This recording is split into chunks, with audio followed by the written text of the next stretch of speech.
जय श्री कृष्ण दोस्तों, स्वागत है आप सभी का संपूर्ण ज्ञान भंडार यूट्यूब चैनल में। मित्रों, आज का विषय है कि पापी मनुष्य सुखी क्यों रहते हैं। बंधुओं, टाइटल में आपने पढ़ा होगा, बस उसी विषय पर आज की ये वीडियो है। केवल आपको एक एक शब्द ध्यान से सुनना है और अंत तक सुनना है। सज्जनों, भगवान व्यास मुनि का नाम आपने सुना ही होगा, जो महाभारत के साथ साथ 18 पुराणों की रचयिता है, जो स्वयं भगवान श्री विष्णु के अंश अवतार हैं। उन्हें भूत, भविष्य और वर्तमान जानने की दिव्य दृष्टि प्राप्त थी। इसके साथ साथ वे कीड़े मकोड़े, पशु पक्षी सभी जीवों की भाषा को समझते थे। एक बार की बात है, भगवान व्यास जी कहीं जा रहे थे तो रास्ते में उन्होंने एक कीड़ा को बहुत तेजी से भागते हुए देखा। तो व्यास मुनि ने उस कीड़े की भाषा में उससे पूछा, क्यों भाई, तुम इतनी तेजी से क्यों भागे जा रहे हो?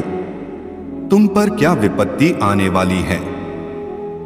तो कीड़ा कहने लगा है, मुनीश्वर, मैं इसलिए भाग रहा हूं कि एक बहुत बड़ी बैलगाड़ी इधर ही आ रही है, कहीं वो मुझे कुचल ना दे, इसीलिए मैं अपने प्राण बचाने का प्रयास कर रहा हूं। अपने प्राण तो सभी को प्रिय होते हैं। व्यास कहने लगे, हे भाई, तुम तो तिर्यक योनि में पड़े हो, तुम्हारे लिए तो मर जाना ही सौभाग्य है। मनुष्य आदि मृत्यु से डरे तब तो ठीक है, तुम्हें इस कीट शरीर छोड़ने का इतना भय क्यों है? कीड़ा कहने लगा है, महर्षि, मुझे मृत्यु से भय नहीं है। मैं तो यह सोचकर भयभीत हूं कि मुझसे भी अधिक और भी अधम कोटि की योनियां हैं। मैं कहीं मरकर उन योनियों में ना चला जाऊं। व्यास जी ने कहा कि हे कीट, तुम भय ना करो, मैं तुम्हें जब तक मनुष्य शरीर में ना पहुंचा दूं तब तक तुम्हारा जन्म जितनी भी योनियों में होगा, मैं तुम्हें उन योनियों से छुटकारा दिलाता रहूंगा। सज्जनों, व्यास मुनि के इस प्रकार समझाने पर वो कीड़ा फिर से मार्ग में लौट आया और बैलगाड़ी के पहिए से दबकर मर गया। मरने के बाद उसे कौआ की योनि में जन्म मिला। कौआ के बाद उसे सियार योनि में जन्म मिला।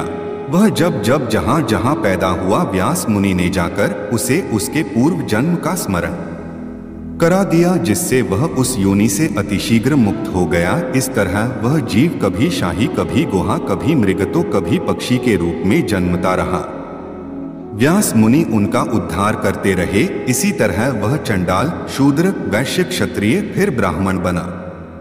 तब भगवान व्यास ने उसे मंत्र दीक्षा देकर अपना शिष्य बना लिया। उसे चारों वेदों का ज्ञान हो गया। तो एक बार व्यास मुनि ने उस बालक को, जो अभी 5 साल का ही था, नंदभद्र की शंका का समाधान करने के लिए भेजा। नंदभद्र को ये शंका थी कि पापी मनुष्य सुखी क्यों देखे जाते हैं। बंधुओं, तभी उस बालक ने नंदभद्र के प्रश्न का समाधान इस प्रकार से किया, जो कि उनका प्रश्न था कि पापी मनुष्य सुखी क्यों रहते हैं। बंधुओं, जिन्होंने पूर्व जन्म में तामस भाव से दान किया है, उन्होंने इस जन्म में उसी दान का फल प्राप्त किया है। कहते हैं, तामस भाव से जो धर्म किया जाता है, उसके कारण ही लोगों का धर्म में अनुराग नहीं होता, इसलिए वे ही लोग पापी तथा सुखी देखे जाते हैं। ऐसे लोग अपने पुण्य का फल भोग कर तामसिक भाव के कारण नरक में ही जाते हैं। इस बात में तनिक भी संदेह नहीं है। सज्जनों, इस संसार में 4 प्रकार के मनुष्य पैदा होते हैं। पहला वह जिसके लिए इस लोक में सुख सुलभ है परंतु परलोक में नहीं। दूसरे वो जिन्हें परलोक में सुख मिलता है परंतु इस लोक में नहीं। तीसरे वो होते हैं जो इस लोक में भी सुखी रहते हैं और परलोक में भी। चौथे वे होते हैं जिन्हें न इस लोक में सुख है और न परलोक में। सज्जनों, जो लोग पिछले किसी पुण्य से इस लोक में सुखी रहते हैं, वे उस सुख के आनंद में नए पुण्य उपार्जन नहीं करते। उनके लिए वह सब केवल इसी लोक में रहता है, परलोक में नहीं मिलता।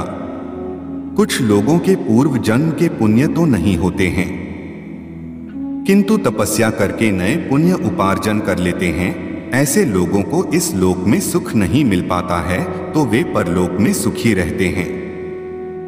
तीसरे वे लोग होते हैं जो पिछले जन्म के पुण्य से इस जन्म में सुखी रहते हैं और इस जन्म में भी नए पुण्य उपार्जन कर लेते हैं, जिसके कारण परलोक में भी वे सुखी रहते हैं। ऐसे मनुष्य तो बहुत कम होते हैं जो इस लोक में भी और परलोक में भी सुखी रहे। चौथे वे लोग होते हैं जिनका पिछला भी कोई पुण्य नहीं है और आगे भी कोई पुण्य उपार्जन नहीं करते, इसीलिए वे लोग यहाँ भी दुखी रहते हैं और परलोक में भी दुखी रहते हैं। इस तरह उस बालक ने नंदभद्र के प्रश्न का समाधान कर दिया। बंधुओं, वही बालक अगले जन्म में कोसारु और मित्रा का पुत्र हुआ जो महर्षि मैत्री के नाम से प्रसिद्ध हुए।